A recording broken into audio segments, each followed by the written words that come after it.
Hello all. Today I will be discussing the strategy called punctuation at the end of a sentence. Now, to you and me, that doesn't really sound too much like a strategy, but more of a fun fact that punctuation comes at the end of each sentence. But there is much to learn about those little marks. This strategy can be used for students at levels D through Z, which is a large group of level of reading.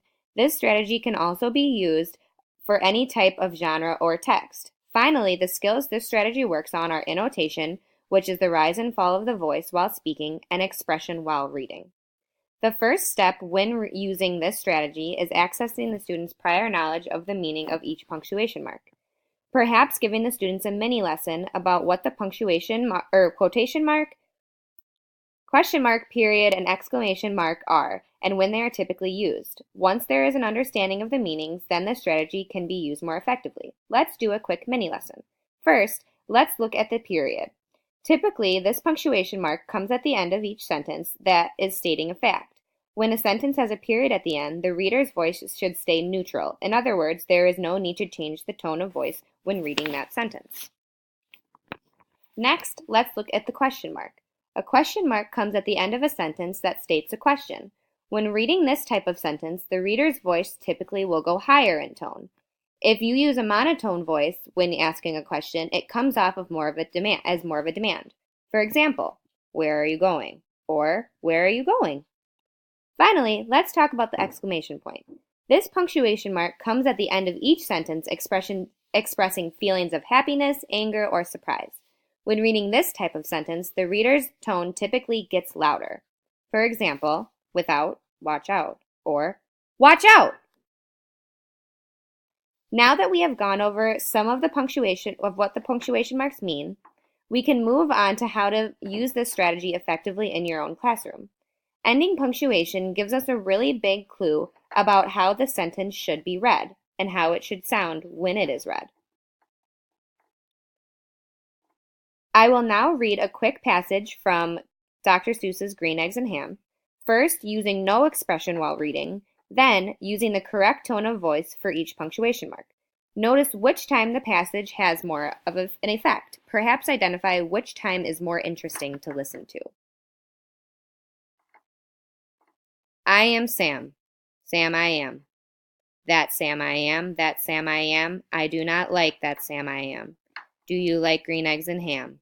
I do not like them, Sam I am. I do not like green eggs and ham. Would you like them here or there? I would not like them here or there. I would not like them anywhere. Now, with expression. I am Sam. Sam I am. That Sam I am. That Sam I am. I do not like that Sam I am. Do you like green eggs and ham? I do not like them, Sam I am. I do not like green eggs and ham. Would you like them here or there? I would not like them anywhere. Do not like them. Raise your hand if you think that the first time I read was more enjoyable or easier to understand. Now raise your hand if you thought the second time I read the passage was more enjoyable and easier to understand. Pretty clear which time wins. This is a great way to introduce the strategy to your own classroom. This quick passage reading example is a fun and useful way to get your students to understand the importance of tone while reading sentences with various punctuation.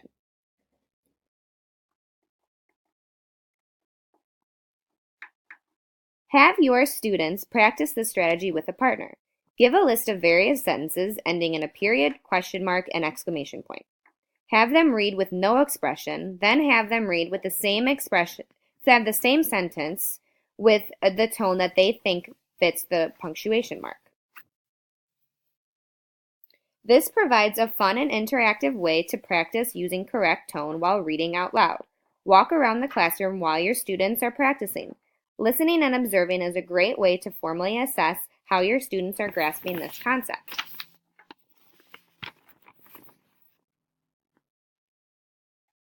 Another important teaching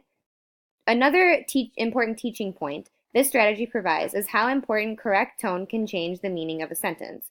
Without correct tone or understanding when using punctuation marks can completely confuse us about what is actually happening in the story or what the author is trying to teach us in an informational book. Here are some prompts to help teach your students how to read with punctuation marks. You could say, look ahead to the end of the sentence. What do you see? What does that mark tell you? That is a question mark. Make your voice rise. That is a period. Pause before going on. These simple prompts can be used during guided reading or when teaching a lesson on this specific strategy. Remember to keep things fun and interesting. This helps to make the important information stick and become second nature to your students. Another fun way to teach this strategy is to reverse the roles when thinking about punctuation. Record your voice reading various sentences ending in periods, question marks, and exclamation points. Have the students write down which punctuation mark was used in that sentence. This is a great way to model for your students. Punctuation marks tend to be looked over by emergent readers. When punctuation marks are looked over, the information being read can often be misconstrued. But with proper explanation and practice, even your students can read with expression.